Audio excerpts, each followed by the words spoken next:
is grounded in reality.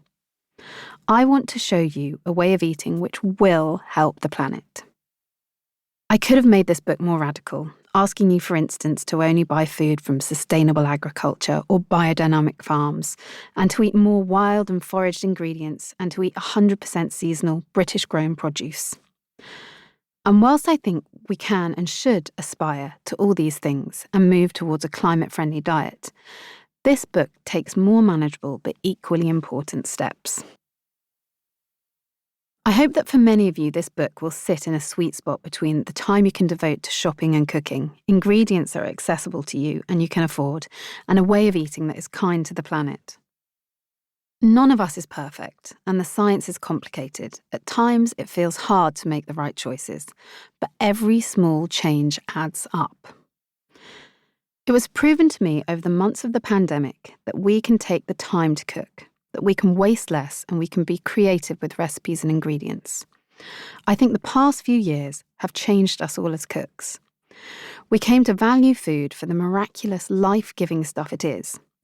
If we had been told in the months before the coronavirus crisis how much appreciation we would come to have for a simple bag of flour or an egg, I doubt any of us would have believed it. Pot, pan, quick, tray. The recipes in this book are grouped by what they are cooked in. Stews, soups, and curries fill the one-pot chapter. Fritters, pancakes, and crispy edge veg make up the one-pan chapter. Easy, all-in-one dinners and desserts are in the one-tray chapter. And I've included a collection of quick recipes for when time and your willingness to stand at the cooker are in short supply. There are a few slightly more complicated recipes which I have included as they are things I love to cook for friends. You will find those at the end of each chapter. I have simplified the recipes, cooking and ingredients as much as possible to save you time and money, as well as reducing the washing up and energy used. I'm a working mother of a young child, so meals these days need to deliver on flavour without taking up too much time or energy. Limiting the pans and processes used keeps things quick and easy, but still, I hope, knock out delicious. Ingredients.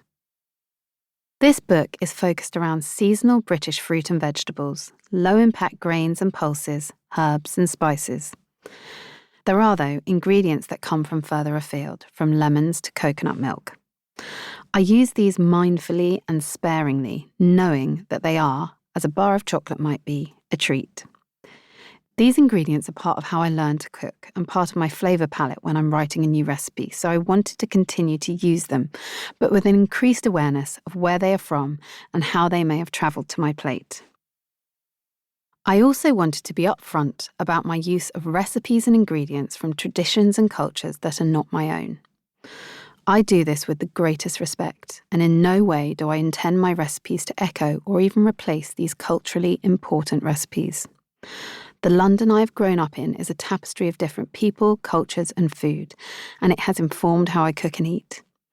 These flavours, ingredients, and techniques have become part of me and part of my innate instincts in the kitchen. I know, though, they are not mine. They belong to people and cultures who have been cooking them for time immemorial, and I celebrate them in my cooking with the deepest reverence. More than ever, it's important to be mindful of how we spend our money. Eating without meat or fish will almost always be more affordable. I encourage you to buy the best quality food you can afford, from organic carrots to fair trade chocolate. But I also realise that being able to consider these choices is a huge privilege, so I encourage you to buy the best that you can. Connecting, cooking, and awareness is the goal of this book, not making sure all your carrots are organic. I very much hope there will come a time when crops from organic and sustainable agriculture become the norm. Until then, if you can, search them out. If that's not an option for you, then understanding where the food you buy comes from is an excellent place to start. Planet. As well as recipes, you will find a few sections about the issues facing us and our planet. I'm by no means an expert in this area, though I have asked a few experts for help, but I wanted to weave in some of the urgent issues we face when it comes to the connection between food, our bodies, and the planet. While flavour is still centre of how and why I cook, I have felt the need to stress the importance and urgency with which changes need to happen